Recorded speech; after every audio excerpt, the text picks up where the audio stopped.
শুভেচ্ছা। বাঙালিয়ানার প্রদেশের সংবাদে স্বাগত। শুরুতেই শুনে নিচ্ছি সংবাদ শিরোনাম। রাজনৈতিক সরকার আসতেই আবারও মাথাপিছু জিডিপিতে ভারতকে ছাড়ানোর পূর্বাভাস। IMF বলছে বাংলাদেশের জনপ্রতি আয় হতে পারে $2,911। পশ্চিমবঙ্গের বিধানসভা নির্বাচনে একাধিক এজেন্সির বিরুদ্ধে লড়তে হচ্ছে তৃণমূলকে।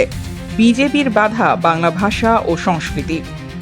নতুন অর্থনৈতিক কাঠামো তৈরি করেছে বিশ্বব্যাংক। পাকিস্তান ও আফগানিস্তান এখন মধ্যপ্রাচ্যের দেশ, দক্ষিণ এশিয়ার নয়। এবার অন্যান্য সংবাদের সঙ্গে বিস্তারিত।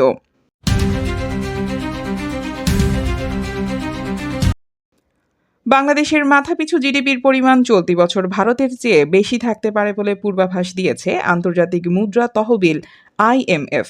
ভারতীয় সংবাদ মাধ্যম স্ক্রল এক প্রতিবেদনে বলেছে, 14 এপ্রিল প্রকাশিত IMF এর ওয়ার্ল্ড ইকোনমিক আউটলুকের তথ্য অনুযায়ী বর্তমান মূল্যে বাংলাদেশের মাথাপিছু জিডিপি প্রাক্কলন করা হয়েছে $2,911। ভারতের ক্ষেত্রে তা $2,812 হতে পারে। মাথাপিছু জিডিপি হলো একটি দেশের ব্যক্তি প্রতি অর্থনৈতিক উৎপাদনের পরিমাপ। একটি দেশের মোট জিডিপিকে মোট জনসংখ্যা দিয়ে ভাগ করে এই হিসাব করা হয়। উদীয়মান বাজার এবং উন্নয়নশীল অর্থনীতিগুলোতে গড় মাথাপিছু জিডিপি প্রায় $7,500, যেখানে বিশ্বব্যাপী এই গড় প্রায় $15,600। 2025 সালে ভারতের মাথাপিছু জিডিপি ছিল $2,675। অন্যদিকে বাংলাদেশের মাথাপিছু জিডিপি ছিল $2,635 চেয়ে সামান্য বেশি। তবে 2023 ও 2024 সালেও মাথাপিছু জিডিপিতে বাংলাদেশ ভারতের চেয়ে এগিয়ে ছিল। IMF এর পূর্বাভাস বলছে 2027 সালে ভারতের মাথাপিছু জিডিপি $3,074 পৌঁছাতে পারে, আর বাংলাদেশের হতে পারে $3,048 চেয়ে বেশি। IMF এর প্রক্ষেপণ অনুযায়ী অন্তত 2031 সাল পর্যন্ত ভারত মাথাপিছু জিডিপির দিক থেকে বাংলাদেশের চেয়ে এগিয়ে থাকবে।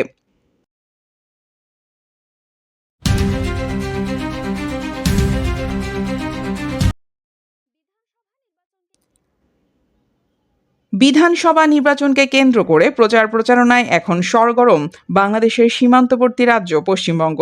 টানা 15 বছর ধরে রাজ্যে ক্ষমতাসীন তৃণমূল কংগ্রেস চাইছে এবারও 23 এপ্রিল শুরু হওয়া ভোটে জিতে ক্ষমতা ধরে রাখতে। অন্যদিকে তাদের শক্ত প্রতিপক্ষ হয়ে উঠেছে এক যুগ ধরে কেন্দ্রীয় সরকারে থাকা বিজেপি। নরেন্দ্র মোদীর দলটি প্রাণান্ত চেষ্টা চালাচ্ছে পশ্চিমবঙ্গ নিজেদের কবজায় আনতে। ভোটের মাঠের হালচাল দেখে বিশ্লেষকরা বলছেন, মাঠের লড়াইয়ের পাশাপাশি এবারের বিধানসভা নির্বাচনে উভয় দলের নেতাকর্মীদের মধ্যে এক ধরনের মনস্তাত্ত্বিক লড়াইও হবে।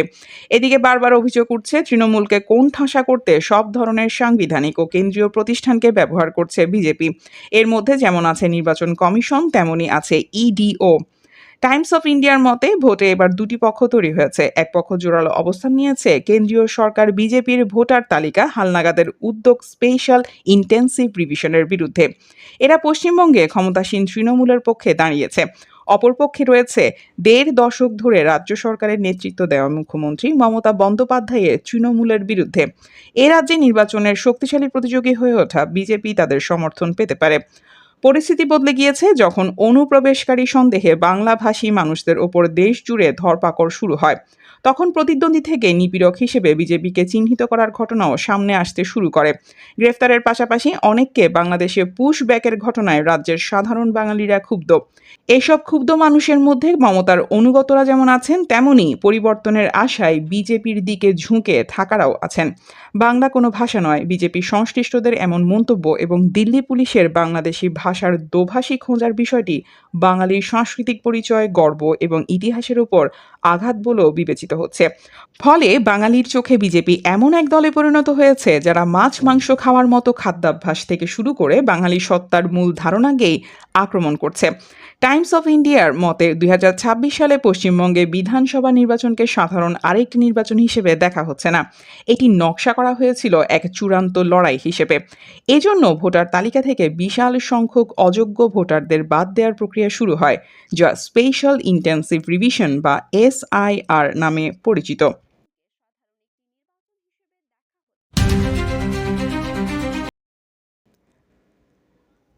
মানচিত্রের সীমারেখা অপরিবর্তিত থাকলেও বদলে গেছে দক্ষিণ এশিয়ার ভূ অর্থনৈতিক বাস্তবতা।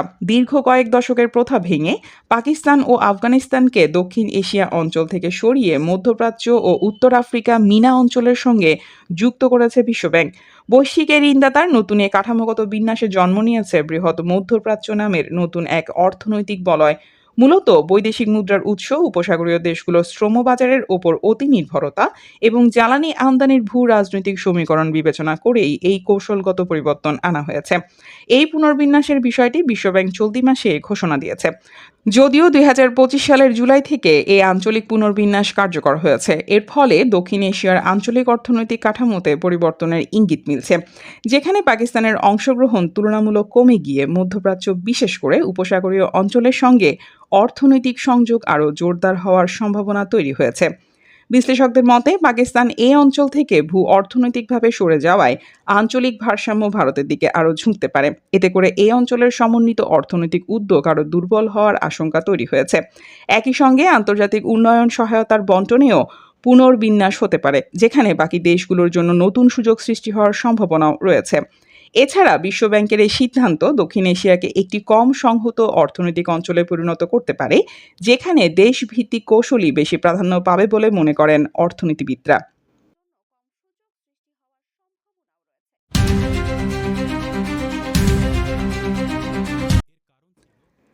আজ ঐতিহাসিক ২১শে এপ্রিল, চট্টগ্রাম যুব বিদ্রোহের চতুর্থ দিন।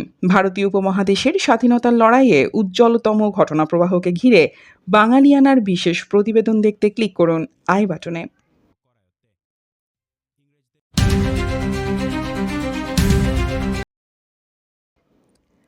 ৩৭ বছর বয়সী মোসাম্মৎ শিল্পী বেগম ঢাকার ২৬ নম্বর ওয়ার্ড যুব মহিলা লীগের একজন নেত্রী। রাজধানীর তেজগাঁও থানায় বিস্ফোরক আইনের একটি মামলায় এই নারীকে গ্রেফতার দেখিয়ে কারাগারে পাঠিয়েছেন আদালত। এ বিষয়ে আসামিপক্ষের আইনজীবী ফারজানা ইয়াসমিন রাখি বলেন, এই আসামির কোলে ১ মাস ১৬ দিন বয়সী বাচ্চা। সিজারের মাধ্যমে বাচ্চাটি হয়েছে। তার নিয়মিত স্বাস্থ্য পরীক্ষা ও ফলো আপের প্রয়োজন হয়। কোলের শিশুটির দেখভালের বিষয় রয়েছে। এটি মা ও শিশুর জন্য অনিশ্চয়তা তৈরি করে। কারাগারে পাঠানোর আবেদন সূত্রে জানা গেছে, ২০২৪ সালের ১৬ জুলাই বৈষম্য বিরোধী ছাত্র আন্দোলন চলাকালে গুলিবিদ্ধ হন ঢাকা বিশ্ববিদ্যালয়ের আধুনিক ভাষা ইনস্টিটিউটের ২য় বর্ষের ছাত্র মোহাম্মদ তাহমিদ মুবিন রাতুল। বিষয়টি জানাজানি হলে যুব মহিলা লীগের নেত্রী শিল্পী বেগমের নির্দেশে ২৩ জুলাই অজ্ঞাত ১২০ থেকে ১৩০ জন আসামি দেশীয় ধারালো অস্ত্র, পিস্তল ও বোমা নিয়ে তার বাসায় হামলা চালায় এবং ঘরের আসবাব ও ইলেকট্রনিক জিনিসপত্র ভাঙচুর করে।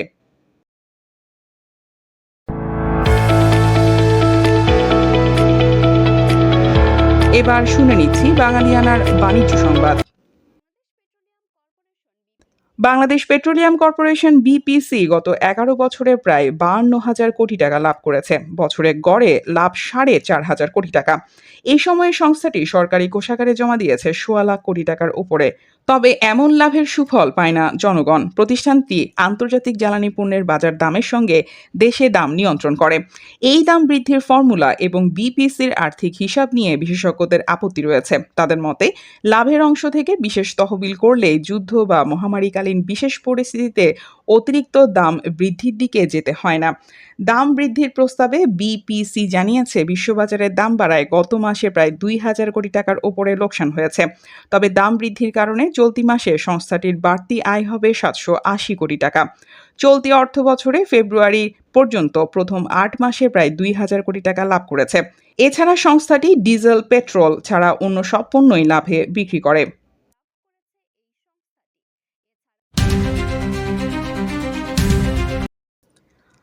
সপ্তাহে তৃতীয় কার্যদিবস ২১ এপ্রিল দেশে প্রধান পুঁজিবাজার ঢাকা স্টক এক্সচেঞ্জে সূচকের উত্থানের মধ্য দিয়ে লেনদেন শেষ হয়েছে। বেড়েছে ২১৫টি কোম্পানির শেয়ারের দর। বেড়েছে গত দিনের তুলনায় টাকার অঙ্কে লেনদেনের পরিমাণ। এদিন ডিএসইর প্রধান সূচক ডিএসইএক্স ২৪.৯২ পয়েন্ট বেড়েছে। বর্তমানে সূচকটি অবস্থান করছে ৫,২৫৭ পয়েন্টে। এছাড়া ডিএসইর অপর সূচক ডিএসইএস ২.৯৫ পয়েন্ট বেড়ে ১,০৬২ পয়েন্ট এবং ডিএস30 সূচক ৪.১৬ পয়েন্ট বেড়ে ১,৯৮৪ পয়েন্টে অবস্থান করছে। এদিন ডিএসইতে ৯২৯ কোটি ২৮ লাখ টাকার শেয়ার ও ইউনিট লেনদেন হয়েছে।